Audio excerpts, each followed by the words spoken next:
بسم اللہ الرحمن الرحیم نحمده ونصلی علی رسولہ الکریم اما بعد فاعوذ باللہ من الشیطان الرجیم بسم اللہ الرحمن الرحیم رب اشرح لی صدری ویسر لی امری واحلل عقدۃ من لسانی یفقہوا قولی۔ حج اسلام کے بنیادی ارکان میں سے ایک ہے۔ حج کے لفظی معنی ہیں قصد یا ارادہ کرنا۔ شریعت کی اصطلاح میں عبادت کی نیت سے ایام حج میں بیت اللہ کو جانے اور مناسک حج ادا کرنے کا نام حج ہے۔ حج اسلام کا ایک بہت اہم رکن ہے اور قربانی حضرت ابراہیم علیہ السلام، حضرت اسماعیل علیہ السلام کی عظیم یادگار ہے۔ سورہ آل عمران میں اللہ سبحانہ وتعالیٰ فرماتے ہیں وَلِلَّهِ عَلَى النَّاسِ حِجُّ الْبَيْتِ مَنِ اسْتَطَاعَ إِلَيْهِ سَبِيلًا وَمَنْ كَفَرَ فَإِنَّ اللَّهَ غَنِيٌّ عَنِ الْعَالَمِينَ۔ لوگوں پر اللہ کا یہ حق ہے کہ جو اس کے گھر تک پہنچنے کی استطاعت رکھتا ہو وہ اس کا حج کرے، اور جو کوئی اس کی پیروی سے انکار کرے تو اس کو معلوم ہونا چاہیے کہ اللہ تعالیٰ تمام جہان والوں سے بے نیاز ہے۔ حج کا فلسفہ: سب کچھ چھوڑ کر اللہ کی خاطر نکل جانا، جس طرح دنیا چھوڑ کر مناسک حج کے حوالے سے یہ ہے کہ خود کو رب العالمین کے سامنے جھکا دینا، جیسے کہا جائے ویسے ہی کرنا۔ قرآن پاک میں اللہ تعالیٰ فرماتے ہیں اے نبی صلی اللہ علیہ وسلم آپ فرمائیے، آپ کہیے ان صلاتی نسکی و محیای و مماتی للہ رب العالمین، کہ میری نماز، میری قربانی، میرا جینا، میرا مرنا سب اللہ رب العالمین کے لیے ہے۔ دنیا کی آسائشیں اور لذتیں چھوڑ کر دو سفید چادریں باندھ لو، یہ کفن کی یاد دہانی بھی ہے۔ اب احرام کی حالت میں بہت سی حلال کردہ چیزیں آپ پر حرام ہو گئیں۔ یہ بھی دراصل ایک ٹریننگ پیریڈ ہے کہ جس رب کی خاطر تم حلال چھوڑ سکتے ہو، اس رب کی خاطر حرام کیوں نہیں چھوڑ سکتے؟ اصل پیغام یہ دیا جا رہا ہے۔ اب اپنے رب کے حضور سب کالے و گورے، آقا و غلام، امیر و غریب آہوزاری کر رہے ہیں، معافی طلب کر رہے ہیں۔ ایک ہی صف میں کھڑے ہو گئے محمود و ایاز، نہ کوئی بندہ رہا نہ کوئی بندہ نواز، بندہ و صاحب و محتاج و غنی ایک ہوئے، تیرے دربار میں پہنچے تو سبھی ایک ہوئے۔ حج کے بارے میں حدیث شریف میں آتا ہے حج مبرور کا بدلہ جنت کے علاوہ کچھ نہیں۔ یہ متفق علیہ حدیث ہے۔ جس نے اللہ کے لیے حج کیا، نہ فحش بات کی، نہ گناہ کا ارتکاب کیا، نہ لڑائی جھگڑا کیا، تو وہ ایسے لوٹے گا جیسے آج ہی ماں کے بدن سے پیدائش ہوئی ہے، یعنی اپنا احتساب کرتے ہوئے حج کرنا ہے۔ اب حج کا آپ فلسفہ دیکھیں کہ کیا ہے۔ طواف کیا ہے؟ بیت اللہ کے ساتھ چکر دیوانہ وار لگائے جا رہے ہیں۔ جب فرمایا کہ چھوڑ دو تو چھوڑ دیا۔ اسی طرح حجر اسود کا بوسہ، اس کو چومنا مستحب ہے۔ پھر مقام ابراہیم جو اللہ کی راہ میں قربانیاں کرتا ہے وہ خلیل اللہ بن جاتا ہے۔ اس کے قدموں کے نشان قیامت تک کے لیے عظیم تر ہو جاتے ہیں، اور نوافل پڑھنے کا یہاں حکم دیا جاتا ہے۔ اب آپ دیکھیں کہ جو اللہ کی راہ میں، یعنی حضرت ابراہیم علیہ السلام کی قربانیوں کی ایک طویل داستان ہے۔ پھر صحیح حضرت ہاجرہ کی بھاگ دوڑ اللہ تعالیٰ کو اس قدر پسند آئی کہ قرآن پاک میں ارشاد ہوا ان الصفا والمروہ من شعائر اللہ، کہ یہ صفا اور مروہ جو ہیں اللہ کی نشانیوں میں سے ہیں۔ سب مرد عورتیں حضرت بی بی ہاجرہ کی تقلید میں صفا اور مروہ کے چکر لگا رہے ہیں دیوانہ وار۔ پھر منا چشمے لگے ہیں، اللہ کے بندے خیمے ڈالے ہیں، یہ بندے سب کچھ چھوڑ کر تیرے در پر آ گئے ہیں، اللہ تعالیٰ ان کو خالی ہاتھ نہیں لوٹاتے۔ اللہ تعالیٰ کو شرم آتی ہے ان بندوں کو خالی ہاتھ لوٹاتے ہوئے۔ پھر عرفات میں تو چھت بھی نہیں ہے، مینا والا چشمہ بھی نہیں ہے، اور انسان کو یہاں اپنی حیثیت کا بخوبی اندازہ ہو جاتا ہے۔ مزدلفہ آج سونا عبادت ہے، آج اللہ تعالیٰ کو سونا پسند ہے۔ پھر جمرات کو کنکریاں مارنا، کوئی شخص اگر کسی کے گھر میں کنکر مارے تو ہم اس کو پاگل اور دیوانہ کہیں گے، مگر یہ اللہ کا حکم ہے کہ آج پتھر مارنے ہیں۔ اور ہر جگہ آپ دیکھیں کہ اجتماعیت کا درس دیا جا رہا ہے، تمام مسلمانوں کو ملکی سطح پہ اور بین الاقوامی سطح پہ بھی یہاں مل کے اپنے مسائل کا حل ڈھونڈنا چاہیے۔ قرآن پاک میں اللہ تعالیٰ فرماتے ہیں وَاعْتَصِمُوا بِحَبْلِ اللَّهِ جَمِيعًا وَلَا تَفَرَّقُوا، اور اللہ کی رسی کو مضبوطی سے تھام لو اور تفرقے میں مت پڑو۔ اب دیکھتے ہیں کچھ اللہ تعالیٰ نے یہ جو مہینہ ذی الحجہ کا مہینہ ہے، اس کی اہمیت کا کچھ عام لوگوں کے لیے بھی اندازہ لگاتے ہیں۔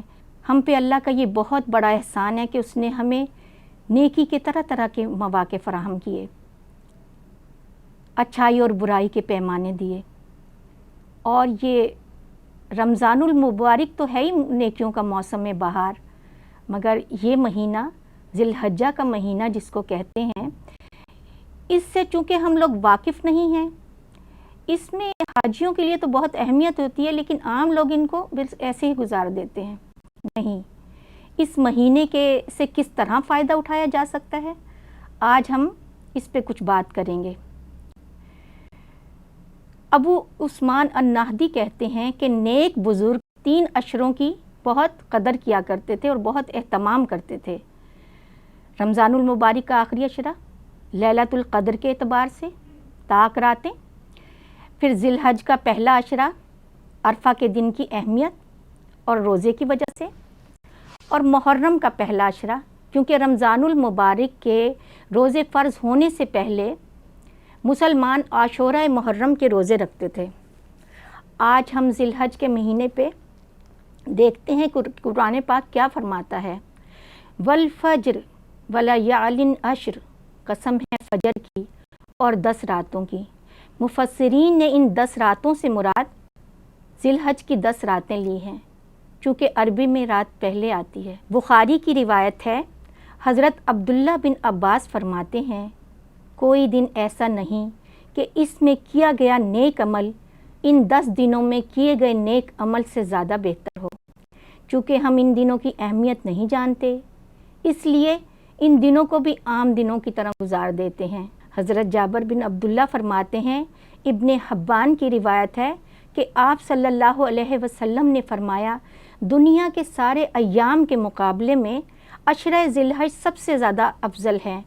آپ صلی اللہ علیہ وسلم سے پوچھا گیا، کیا جہاد فی سبیل اللہ بھی اس کے برابر نہیں؟ آپ نے فرمایا، جہاد فی سبیل اللہ بھی اس کے برابر نہیں۔ آپ نے فرمایا، جہاد فی سبیل اللہ بھی ان جیسا نہیں، سوائے اس کے کہ انسان شہید ہو جائے۔ اب اس عشرے کی اہمیت کیوں ہے، اس کی وجہ تلاش کرتے ہیں۔ بہت ساری باتیں ہمارے سامنے آتی ہیں، مثلاً یہ کہ 9 ذی الحج یوم عرفہ انہی دنوں میں ہے۔ حضرت عبداللہ بن عمر فرماتے ہیں کہ کچھ لوگ آپ صلی اللہ علیہ وسلم کے پاس آئے اور آپ سے کہا کہ حج کے بارے میں بتائیے۔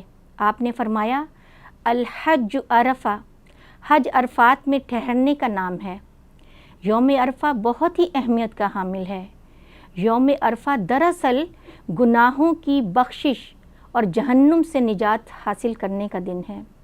حضرت عائشہ فرماتی ہیں کہ عرفہ کے علاوہ کوئی دن ایسا نہیں جس میں اللہ تعالیٰ کثرت سے بندوں کو آگ سے آزاد کرے۔ عرفہ کے دن اللہ تعالیٰ بندوں کے بہت قریب ہوتا ہے، فرشتوں کے سامنے فخر کرتا ہے، فرشتوں سے پوچھتا ہے، بتاؤ یہ لوگ کیوں جمع ہوئے ہیں؟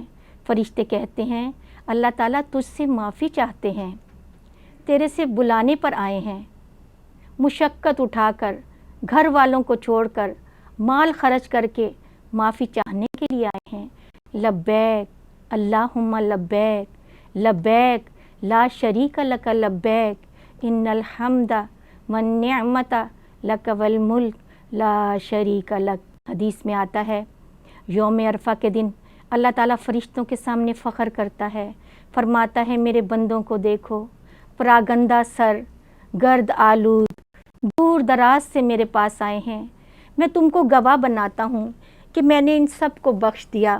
فرشتے کہتے ہیں فلاں شخص ان میں گناہ گار ہے، فرمایا میں نے اس کو بھی معاف کر دیا۔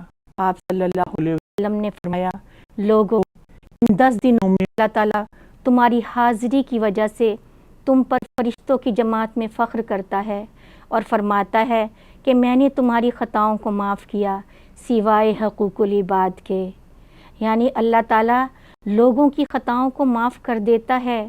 پھر اسی عشرے میں عظمت والا دن یوم النحر، اللہ تعالیٰ کے نزدیک عید قربان سب سے زیادہ عظمت والا دن ہے، چونکہ اس پورے عشرے کی بہت زیادہ اہمیت ہے، خاص طور پہ حاجیوں کے لیے۔ لیکن جو لوگ حج پر نہیں جاتے تو وہ یہاں رہ کر کس طرح اس عشرے سے فائدہ اٹھا سکتے ہیں؟ سب سے پہلا کام چاند دیکھ کر دعا کرنا۔ عام طور پر عید الفطر کا چاند دیکھ کر بہت شوق سے لوگ دعائیں کرتے ہیں، مگر بڑی عید کا چاند نہیں دیکھتے۔ ضرور دیکھنا چاہیے، دعائیں کرنی چاہیے، بہت ساری دعائیں سنت سے ثابت ہیں، مثلاً اللہم احلہ علینا بالامن والایمان والسلامت والاسلام وربی وربک اللہ۔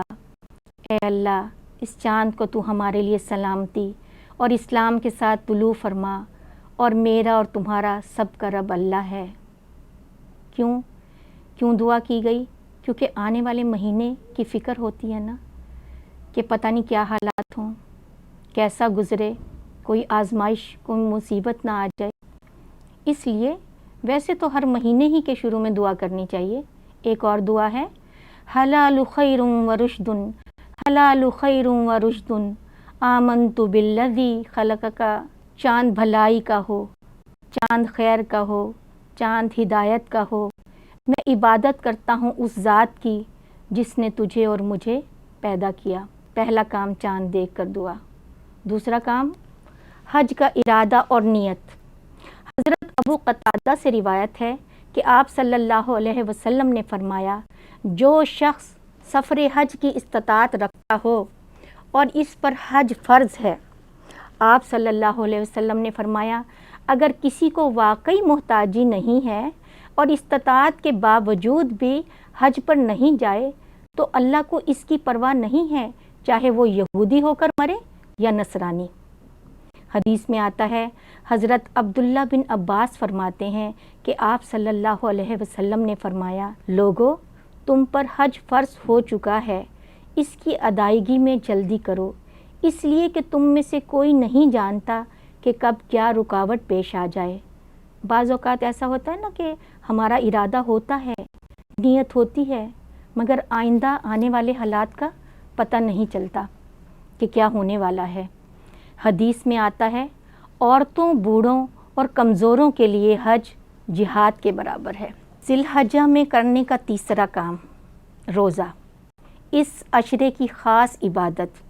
حضرت ابو سعید خدری سے روایت ہے کہ آپ صلی اللہ علیہ وسلم نے فرمایا جو اللہ کی راہ میں ایک روزہ رکھتا ہے اللہ تعالیٰ اس کے بدلے میں اس کے اور جہنم کے درمیان 70 سال کا فاصلہ پیدا کر دیتے ہیں، خاص طور پہ 9 ذی الحج کا روزہ۔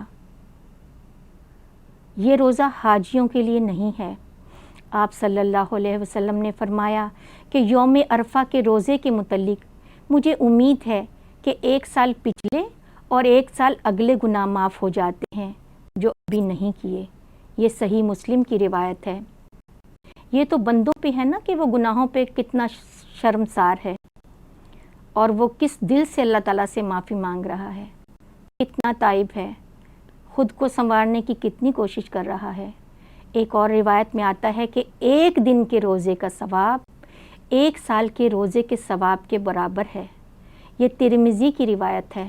حضرت حنید بن خالد اپنی بیوی سے روایت کرتے ہیں اور وہ آپ صلی اللہ علیہ وسلم کی زوجہ سے روایت کرتی ہیں کہ آپ صلی اللہ علیہ وسلم ذی الحج کے 9 دن، اس کے علاوہ 10ویں محرم، ایام بیس اور ہر مہینے کی پہلی پیر اور پھر خمیس یعنی جمعرات اور پھر اس سے بعد والی جمعرات کے روزے ضرور رکھتے تھے۔ اب آپ دیکھیں کہ یہ شوہر جو ہیں اپنی بیوی سے روایت کر رہے ہیں۔ اس سے ایک اور چیز کا ہمیں پتہ چلتا ہے کہ اسلام میں علم مردوں اور عورتوں دونوں کے لیے ہے، یعنی اسلام نے عورتوں کو دین کا علم اور دنیا کا علم حاصل کرنے سے منع نہیں کیا۔ بہت ساری احادیث حضرت عائشہ سے روایت کرتی ہیں، بہت بڑی فقیہہ تھیں، اور زیادہ تر احادیث جب صحابہ کرام ان کے پاس جا کے پوچھتے تھے تو حضرت عائشہ تصدیق کیا کرتی تھیں۔ اسی طرح ہم ان دنوں میں قضا روزے بھی رکھ سکتے ہیں، کیونکہ ان دنوں میں روزے رکھنے کا ثواب بہت زیادہ ہے، مگر 9 ذی الحج کا روزہ اسی نیت سے رکھا جائے گا۔ اب چوتھا کام کرنے کا ہے ذکر، اللہ کا ذکر۔ تو رمضان المبارک میں ذکر بہت زیادہ کرتے ہیں ہم، الحمدللہ مسجدیں بھری ہوتی ہیں، تراویح، نمازیں، نوافل، لیکن آہستہ آہستہ ہم اپنی روٹین پہ آ جاتے ہیں اور ذکر و اذکار بھول جاتے ہیں۔ یہ دن دوبارہ ہماری یاد دہانی کرواتے ہیں۔ ان دنوں کی اہمیت اس لیے بھی ہے کہ اس عشرے میں زیادہ عبادات کا موقع ملتا ہے، مثلاً حج، روزے، دعائیں، نوافل، صدقہ و خیرات، تلبیہ، تکبیرات۔ امام ابن حجر اسفلانی فرماتے ہیں کہ اس عشرے کی اہمیت اس لیے بھی زیادہ ہے کہ اس میں ساری عبادات اکٹھی ہو جاتی ہیں۔ سب سے پہلے ذکر کریں گے ہم نماز کا۔ قرآن پاک میں اللہ تعالیٰ نے ایک جگہ فرمایا ہے کہ جب لوگوں کو جہنم میں گرایا جا رہا ہوگا تو ان سے پوچھا جائے گا ما سلککم فی سقر، کیا چیز تم کو دوزخ میں لائی؟ کیا کہیں گے وہ؟ قالوا لم نکن من المصلین، ہم نماز نہیں پڑھتے تھے، ہم نماز نہیں پڑھتے تھے۔ نماز پہلا فرض، قیامت کے دن پہلا سوال۔ اور اب آپ سوچیں کہ اگر پہلے ہی سوال میں ہم فیل ہیں تو آگے ہمارے نامہ اعمال میں کیا ہوگا؟ اور نماز کو اس کے وقت کی پابندی کے ساتھ آپ صلی اللہ علیہ وسلم نے فرمایا آدمی شرک اور کفر کے درمیان حد فاصل نماز ہے۔ فرض نمازوں کے بعد نوافل کا اہتمام بھی کر لیا جائے تو اس کے ذریعے اللہ سبحانہ تعالیٰ کا مزید قرب حاصل ہوتا ہے۔ جب ہم اللہ تعالیٰ کو محفل میں یاد کرتے ہیں تو وہ فرشتوں کی محفل میں ہمیں یاد کرتا ہے۔ جب ہم اللہ تعالیٰ کو تنہائی میں یاد کرتے ہیں تو وہ تنہائی میں ہمیں یاد کرتا ہے۔ اور پھر اللہ تعالیٰ کیا کہتے ہیں؟ وَاشْكُرُوا لِي وَلَا تَكْفُرُونَ، میرا شکر ادا کرو اور دیکھو کفران نعمت نہ کرنا۔ اور اللہ کا ذکر اب خود اپنے لیے بھی بہترین ہے۔ قرآن پاک میں آتا ہے الا بذکر اللہ تطمئن القلوب، سنو اللہ کے ذکر سے دلوں کو اطمینان نصیب ہوتا ہے۔ حدیث میں آتا ہے اللہ کا ذکر اس کثرت سے کیا کرو کہ لوگ تمہیں مجنوں کہنے لگیں، یعنی اگر کسی کو یہ ٹائٹل مل جائے تو بہت اچھا ہے کہ وہ ہر وقت اللہ کا ذکر کرتا ہے، اس کی ہر بات میں اللہ کا رنگ نظر آتا ہے، صبغت اللہ، الحمدللہ، اللہ اکبر، سبحان اللہ۔ ذکر میں فرض نمازوں کے علاوہ نوافل، تہجد، چاشت، اشراق اور مخصوص تسبیحات کے علاوہ درس و تدریس کی محافل بھی شامل ہیں۔ قرآن پاک میں اللہ تعالیٰ ارشاد فرماتے ہیں اے ایمان لانے والو بہت زیادہ اللہ کا ذکر کیا کرو۔ پھر فرمایا جو رحمان کے ذکر سے تغافل برتتا ہے ہم اس پر شیطان مسلط کر دیتے ہیں اور پھر وہ اس کا دوست بن جاتا ہے۔ اب خود ہی سوچئے کہ جو شیطان کے پھندے میں پھنس گیا پھر شیطان اس کا کیا انجام کرے گا۔ آپ صلی اللہ علیہ وسلم نے فرمایا جو بندہ اپنے رب کو یاد کرتا ہے اس کی مثال زندہ کسی ہے اور جو اپنے رب کو یاد نہیں کرتا وہ مردے کی طرح ہے۔ مرنے کے بعد تو ذکر بھی بند ہو جائے گا نا، قبر میں انسان کو پتہ نہیں قیامت تک رہنا ہوگا۔ ذکر میں تکبیرات بھی آتی ہیں، اور بخاری کی روایت ہے کہ حضرت ابو ہریرہ اور حضرت عبداللہ بن عباس بازاروں میں نکل جاتے تھے اور اونچی آواز سے تکبیریں پڑھتے تھے، اللہ اکبر لا الہ الا اللہ اللہ اکبر وللہ الحمد۔ کچھ لوگ متقین کے امام ہوتے ہیں تو وہ اپنے عمل سے بتاتے ہیں، کر کے بتاتے ہیں کہ یہ عمل کرنا ہے، صرف لوگوں کو کہہ نہیں دیتے بلکہ اپنے آپ سے شروعات کرتے ہیں۔ سورہ حج میں اللہ تعالیٰ فرماتے ہیں وَاذْكُرُوا اللَّهَ أَيَّامٍ مَّعْدُودَاتٍ، ان مقرر دنوں میں اللہ کا ذکر کرو۔ عبداللہ بن عباس اس سے مراد لیتے ہیں ایام تشریق، یعنی 11، 12 اور 13 ذی الحج۔ اب ذکر کریں گے ہم صدقات کا۔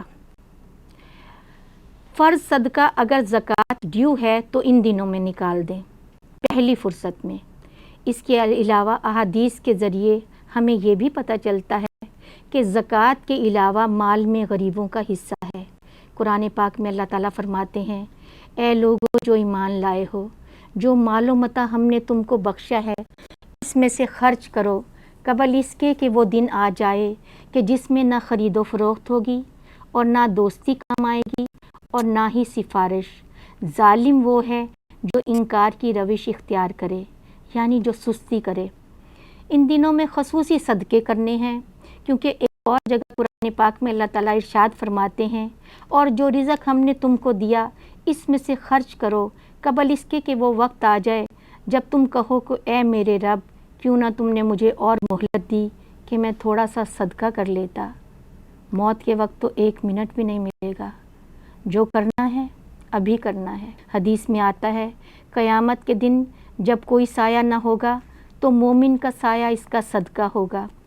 صدقہ اللہ کے غضب کو ٹھنڈا کرتا ہے، صدقہ بری موت سے بچاتا ہے۔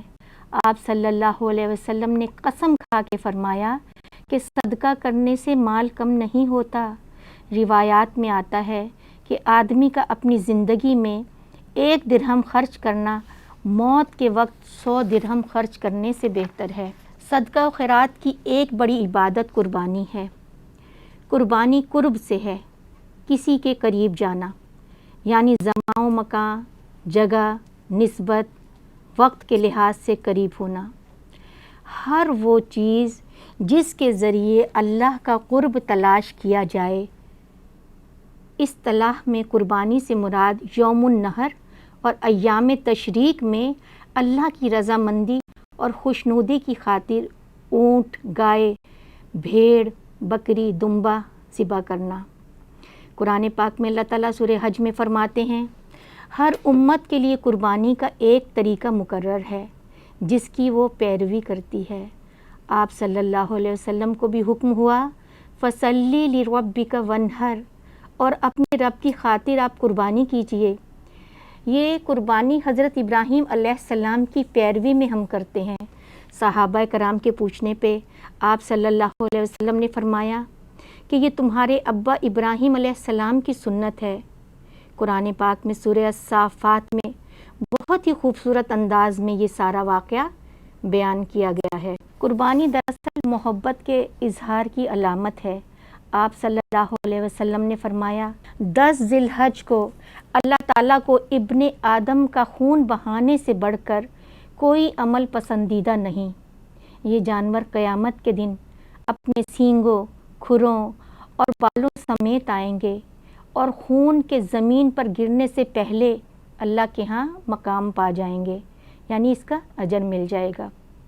آپ صلی اللہ علیہ وسلم نے فرمایا فروا جانوروں کی قربانی کیا کرو، یہ قیامت کے دن پل صراط پر تمہاری سواریاں بنیں گے۔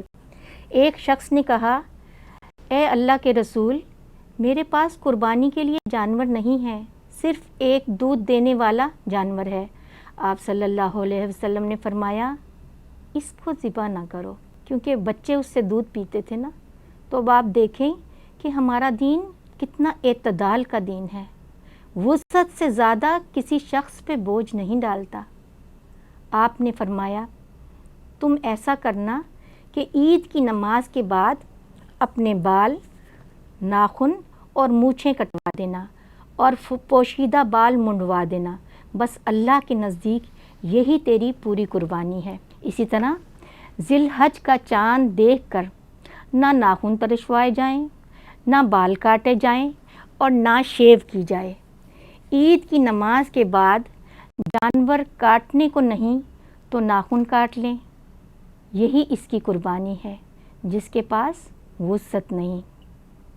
اس طرح کوئی بھی شخص اللہ کے ہاں اس اجر و ثواب سے محروم نہیں ہوگا انشاءاللہ۔ قربانی کا موضوع چونکہ طویل موضوع ہے، اس لیے انشاءاللہ آئندہ نشست میں اس پر بات ہوگی۔ وقت فرصت ہے کہاں، کام ابھی باقی ہے، نور توحید کا اتمام ابھی باقی ہے۔